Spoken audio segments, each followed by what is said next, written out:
அனைவருக்கும் வணக்கம். இன்றைய யோகா பகுதியில் நம்ம பார்க்கக்கூடியது நம்மளோட தோள்பட்டை வலிக்காக பார்க்குறது. ஏற்கனவே முன்னாடி உள்ள பகுதியில் பார்த்துருப்போம். இது வேற சில பயிற்சிகள் நம்ம பார்க்க போகிறோம். இதிலே ரொம்ப சுலபமான பயிற்சிகள்லாம். இது உட்கார்ந்த நிலையிலுமே பண்ணலாம், அப்படி இல்லை நின்றுட்டு பண்ணுறதுனாலும் பண்ணலாம். எப்படி வேணாலும் உட்காந்துக்கலாம், தரையில் உட்காந்துக்கலாம், அப்படி இல்லைன்னா நாற்காலிலேயோ இல்லை பெட்லேயோ உட்காந்தும் பண்ணலாம், நின்றுட்டு பண்ணுறது மாதிரியும் பண்ணலாம். இப்போ முதல் பயிற்சி ஒன்று, கையை மேல் நோக்கி தூக்க போகிறோம். மேல் நோக்கி தூக்கி இந்த ஒரு 90 டிகிரிக்கு மாதிரி இப்படி வைக்க போகிறோம். வச்சுட்டு கைகளை இப்படி உள்ளங்கை இப்படி பார்த்த மாதிரி இருக்கட்டும். அதுக்கப்புறம் இப்படி வெளி பக்கமாக இப்படி திருப்புற மாதிரி வைக்கணும். இப்போ திரும்பும் போது இந்த இடமும் ஃபுல்லாக திரும்பிடும், இந்த இடமும் திரும்பிடும், இந்த இடமும் உங்களுக்கு நல்லா ரொட்டேட் ஆகும்.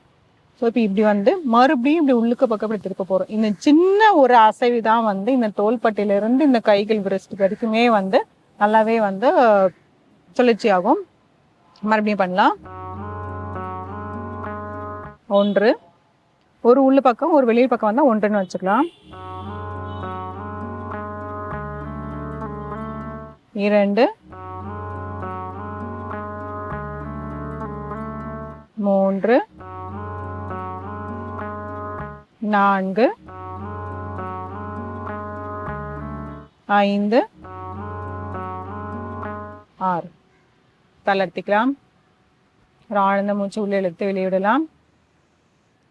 90 டிகிரிலனா கை இப்படி நல்லா நேராக அப்படி மேலே வரும். இப்படி வைக்க முடியாதவங்க இந்த அளவுக்கு கூட வைக்கலாம். இந்த அளவுக்கு தான் வைக்க வருது, ஃபுல்லாக கை ரெண்டும் சேர்த்தாப்புல இப்படி ஸ்ட்ரைட்டாக அப்படி வைக்க முடியலன்னா இப்படி எடுத்து வச்சுட்டு அதே மாதிரி இப்படி ஓப்பன் க்ளோஸ் பண்ணிகிட்டே வரலாம். அடுத்தது பயிற்சி 2.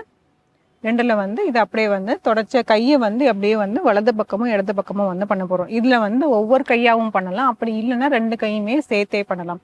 இப்போ ஒரு கையில் ஃபஸ்ட்டு பண்ணிடலாம். அப்படியே கிளாக் வைஸ் ஒரு 2-3 தடவை பண்ணிக்கலாம். இது பண்ணும் போது தோள்பட்டையில் நல்லாவே உங்களுக்கு மொபிலிட்டி கிடைக்கும். மொபிலிட்டினா அந்த சுழற்சி பண்ணுறது நல்லாவே இதாக இருக்கும்.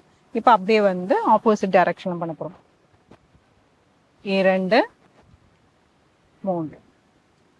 இப்போ அப்படியே இந்த கையில் 1, 2, 3.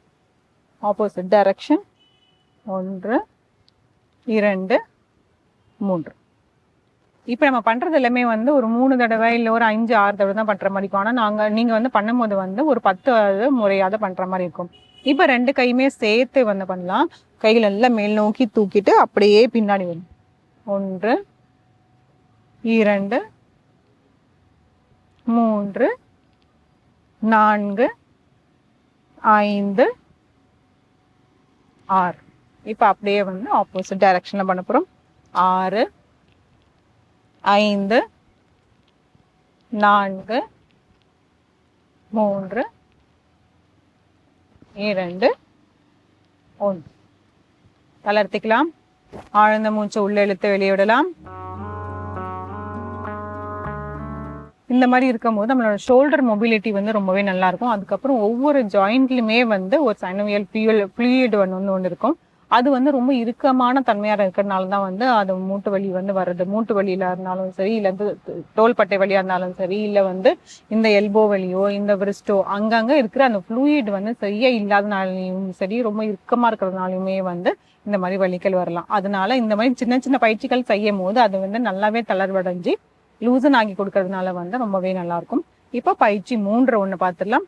3ல் ஒன்றும் இல்லை, கைகள் நல்லா இப்படி ஸ்விங் பண்ணுற மாதிரி பண்ணணும். இதில் நம்ம வாக்கிங் பண்ணும்போது பண்ணுவோம் இல்லையா, அது மாதிரி கை வீசிட்டு பண்ணுற மாதிரியும் பண்ணலாம்.